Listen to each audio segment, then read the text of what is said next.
Welcome to chapel this morning as we continue marking our World Interfaith Harmony Week here at Concordia College this year.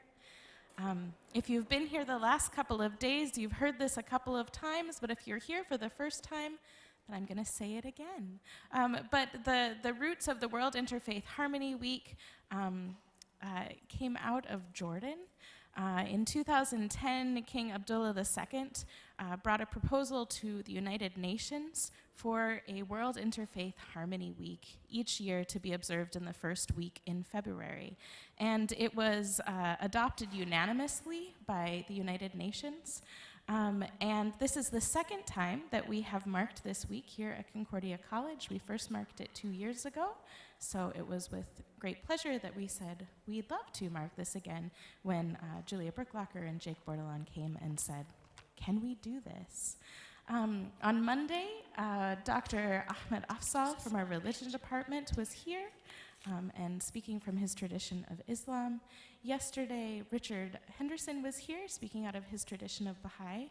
Tomorrow, interfaith scholar Robin Adams will be here, so please come back again. Speaking out of her experience of interfaith here at Concordia and her background out of her tradition of atheism. And today it gives us a great pleasure to welcome Kim Anderson in our midst. I had the chance to meet Kim this last fall when the Northwestern Minnesota Synod Council had our synod retreat in and near Monoman, and there is a connection. The academic dean at the White Earth Tribal and Community College right now is an ELCA pastor, and so she invited us to come and to see the school and to learn more about it. And Kim welcomed us with a blessing and with a prayer, and I immediately thought of our campus and our community and ways to potentially tie us together. And so it's with great pleasure that we invite Kim in our midst today. Kim Anderson is a professor of early childhood and elementary education at the White Earth Tribal and Community College, and here speaking out of her background, her tradition of Native American spirituality. Ani ginawa. Can you hear me? Bidabanikoi indigo makwan duadem. Mi wedi gawa babiganikag indun jaba. Igaego inda besho nijagomag, ganijagomag. Igaego netawa shishnakadego denang besho inda. Indayawag nijanasag. Nenukazi binawa makodanis shishnakazawag. Ingikino mage ama gawa babiganikag gabe kendasa wigamagung. Ingikino mawag ingio oshki gikino mage iwide.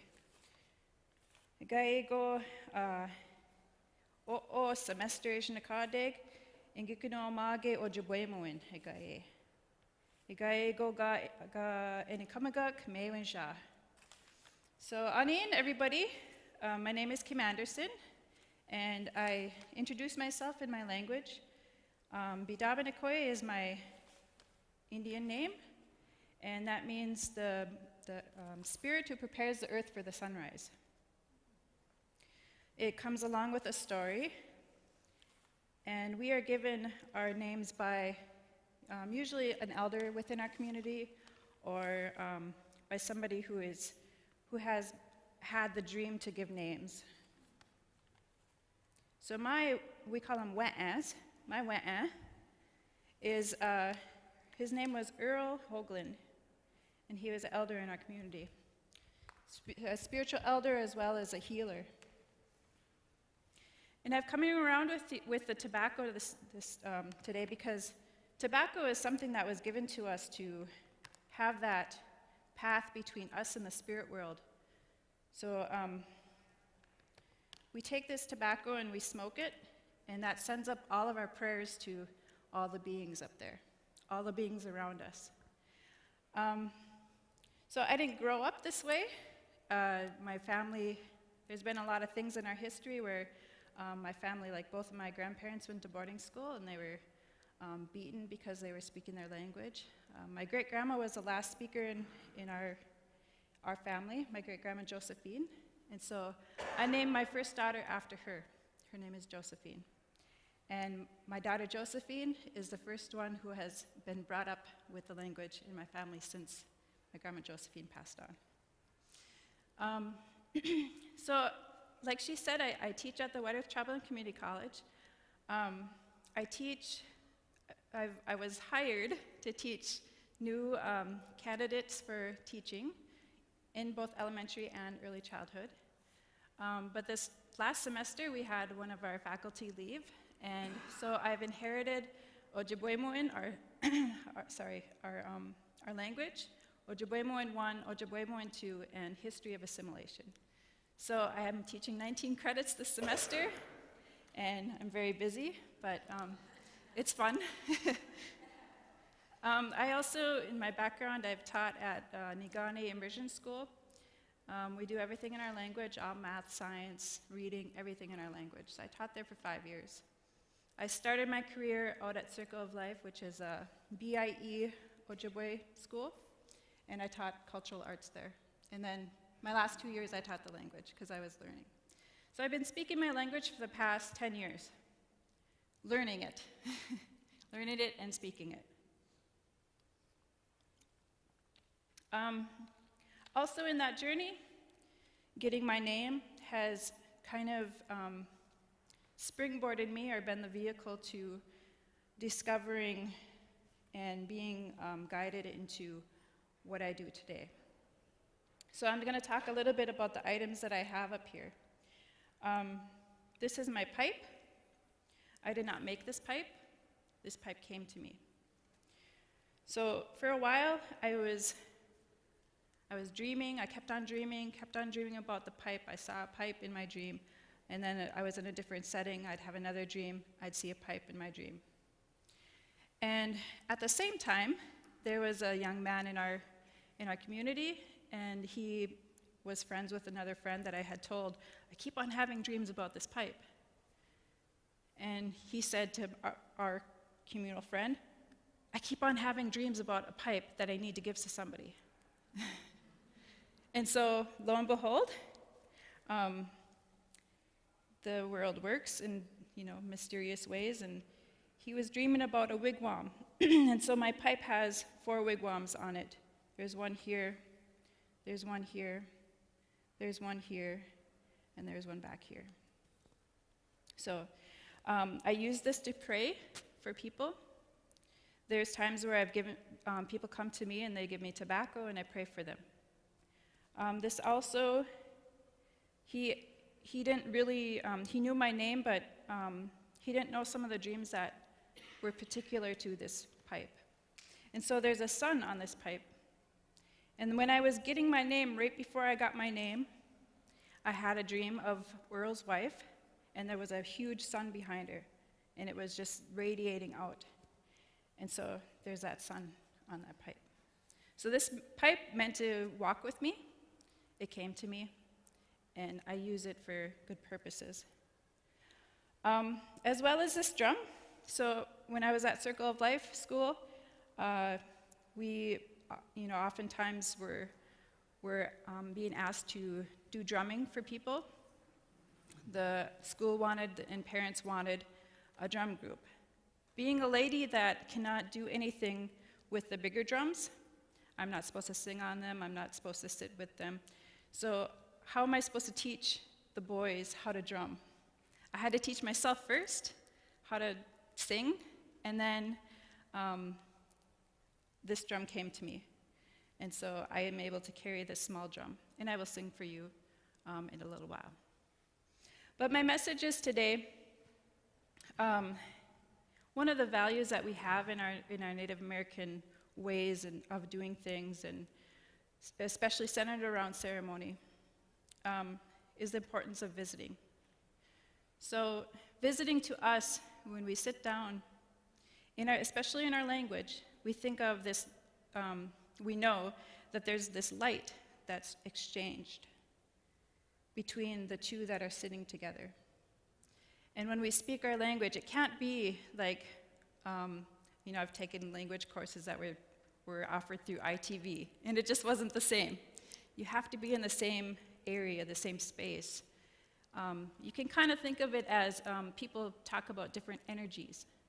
So like when a person comes in and they're very low energy, they kind of sometimes suck that energy from you. Or they're coming in and they're negative, and it sucks that energy out of you. It's kind of the same thing. So you sit down and you're visiting about good things, or you're visiting about hard times.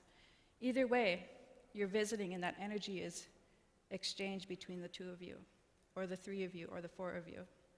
So when we're in our ceremonies, we sit down a lot, and we're visiting. And a lot of times, that's when all of the teachings start coming. A lot of times, we're not even knowing that we're speaking what we're speaking about, because it wasn't thoughts that we normally had, or thoughts that we premeditated thought about. So that's when we think those spirits are working through us to talk to that specific person that is before us, right? So the importance of visiting has kind of been put by the wayside. As we have our phones and we're texting each other, that's how we visit.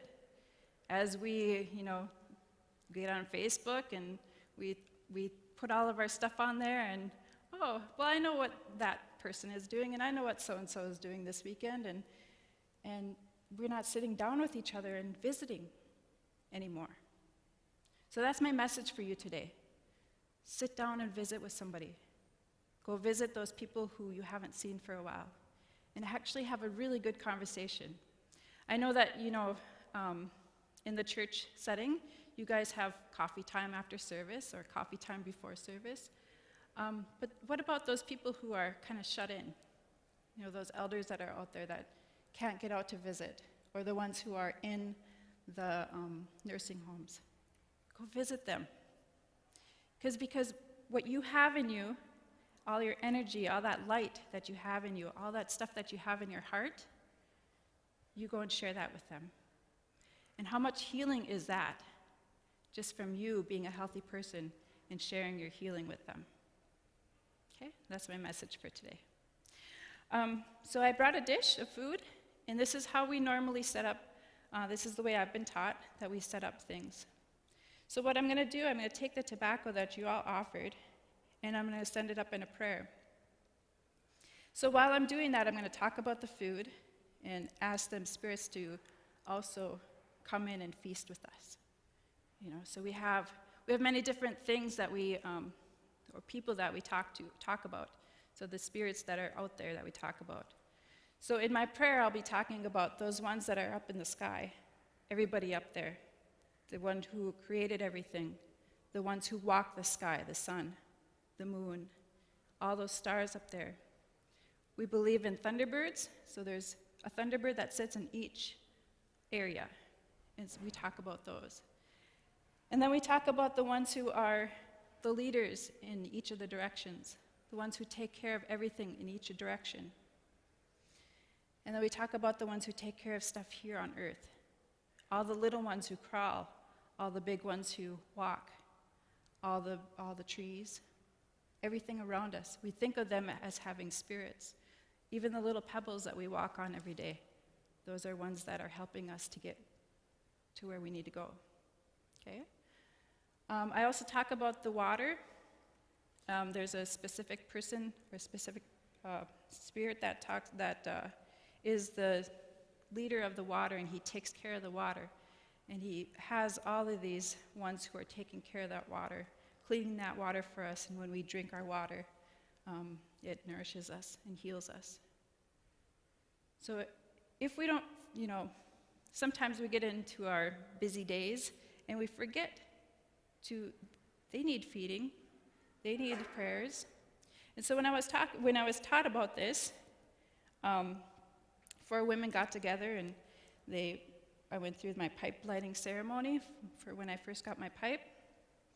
And another person came and he said, when you send up that tobacco, those money doog, we call them money doog, they just shiver with just they shiver because they're so happy. They kind of get that kind of, I don't know, jolly laughter type thing, and they shiver and they kind of drop off all the blessings down to us. So as soon as we put our tobacco on a rock, or we put our tobacco by a tree, or we put it in the water, or we send it up through our pipes, it casts a light up into the sky. And so that light is put up there, and they look down on us and they say, oh, they need prayers down there. Let's look. Let's see what they need. Let's listen. Okay? So that's what I'm going to do. After I'm done talking, you guys are welcome to come up and take the food into your hand, put it into your left hand, and eat it like that.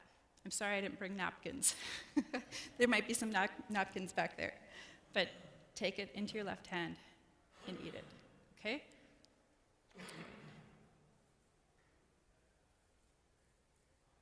So I will talk first, and then I will light my pipe. And while I've lit my pipe, people can come up and take from the dish.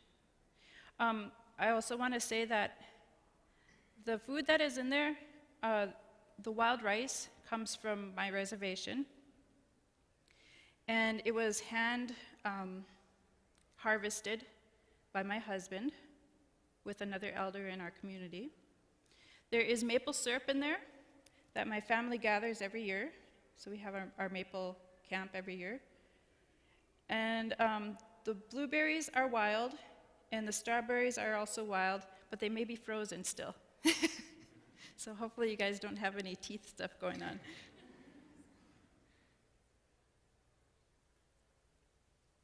Aha, mani dudu kingio nashkanan in dupuagan weweni. Weweni gitabi inabieg oma jitchigain oma.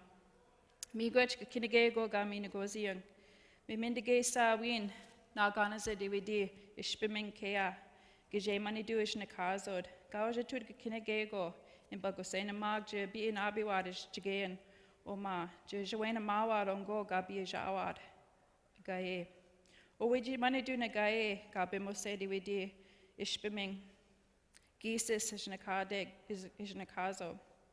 Igaye go win dibiki gisis gagai kusadud kinege go eji nebad nishnabe. Igaye go winawa ananguk. Igaye go winawa benesiwag niwin wen danimakin. Begosena mag je bi inabi wad chigen kita odapanawan wa auseman agaye go je jwena mawad ongo gabi jawad nungum. Igaye go na ganaziwa diwidi niwin wen danimakin wabanun kea jawanun kea giwed or dingabi nun kea giwed nun kea. Owiji mani du nagaye bagosena mag je bi inabi wad chigen oma je jwena mawad ongo we aga bi ajawad nungum jinun dawian igaye migwech kinegego gami nugosiang migwech eji shamian igaye gito dapanawan wa auseman oma agaye o mijim menomen minoa minoa odemenan minoa jiwagamisigan gito dapanawan wa auseman igaye Igaye go mani dudu go yawado ma king.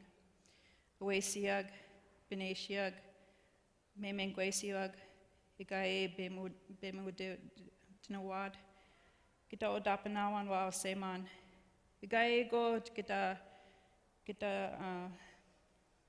bi inabieg oma jechigeng oma. Igaye go winawa yawade ma nibikang.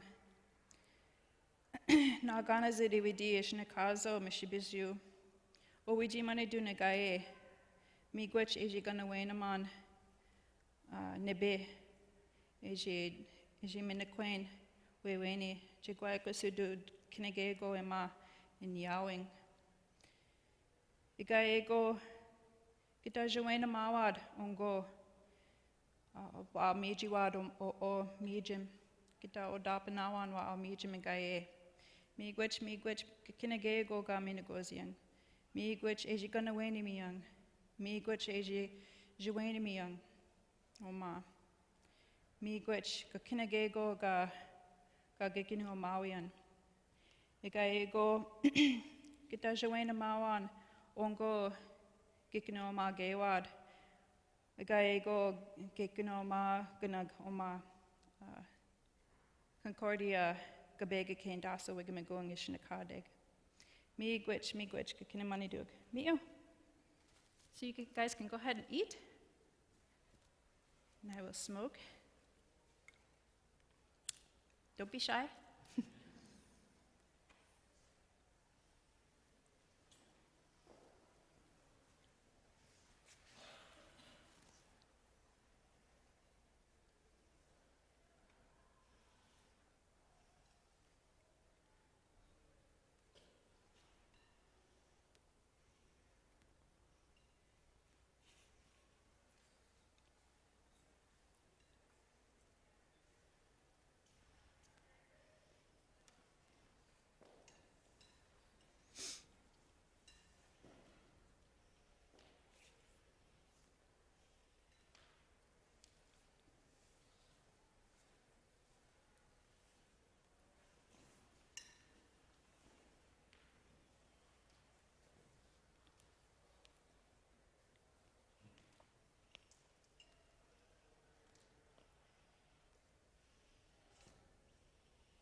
And you're welcome to take seconds if you like, or thirds or fourths.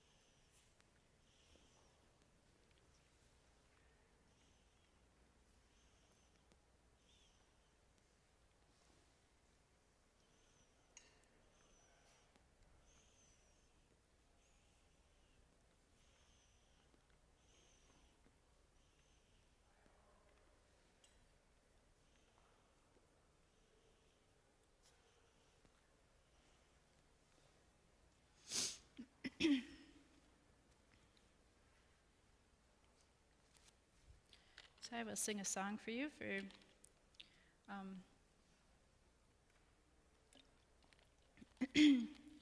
as I send you out.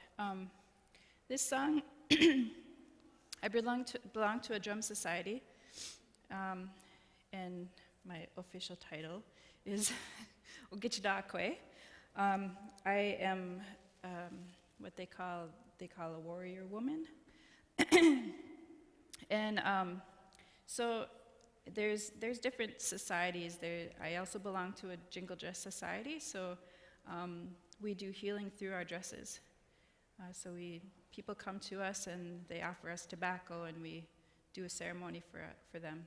And it can be anything, whether they're having hard times in their family, whether they're having a sickness within them. I've seen some amazing things, and that's just one way to offer healing for them. I also currently am taking care of a drum.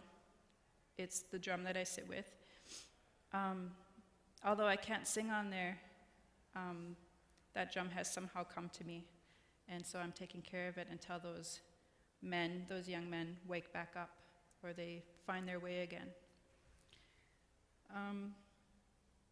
So with learning my language comes a huge responsibility in my community. And as long as I take care of myself and my family, I can do that for other people. I can help them. And so like this blanket that I brought today, that it was gifted to me because I helped somebody through a ceremony. We gift people. That's how we do things. So if you go to, like, say, one of our powwows, which is a celebration, you'll often see that they'll have a giveaway. When people are going through for healing, that's their thanking the people who helped them. So a lot of times we have quilts. A lot of times we have buckets of goods, anything to give away. Okay? When my children got named, I had a giveaway. When we had some of our ceremonies, you have a giveaway. Okay? So that's how you thank people. And with that blanket holds life in it. So sometimes, I come home with like 5, 10 blankets. I will pass that on to my family so they can have a share in the life that is given to me. Okay? Let's see if there's anything else that I forgot to talk about. Oh, whenever we do anything, so like even the manomen, the wild rice that's in there, anytime we go out to gather that wild rice, we put tobacco down in the water and we thank those spirits for, first of all, letting us on the water, but also thankful that we are given that rice to eat and nourish our bodies. And science is catching up with us now. So science has said that our maple syrup is a superfood. Our blueberries that we've gathered all along is a superfood. We knew long time ago that that was medicine for us. So it healed us. Especially like the strawberry in there, it's shaped in our heart. Even our word for strawberry, it was ode iminan, so the heart berry. So we know that's really good for our heart.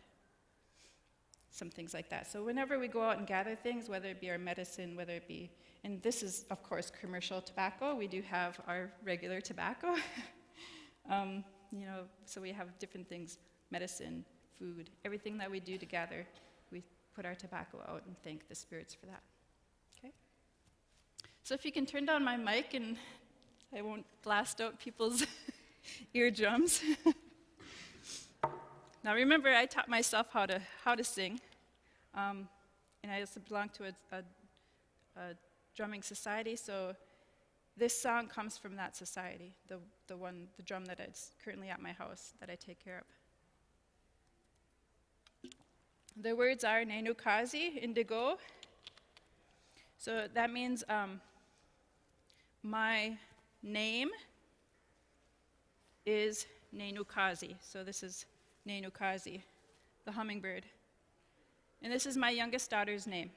She doesn't have an English name. She has just Nenukazi. We call her Nain. Nain. At the school, they don't know how to pronounce it, so they say Nen. But, yeah.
This is meant to be like the heartbeat, and it radiates out. And those birds pick it up and they spread it out. So, miigwech, thank you for having me.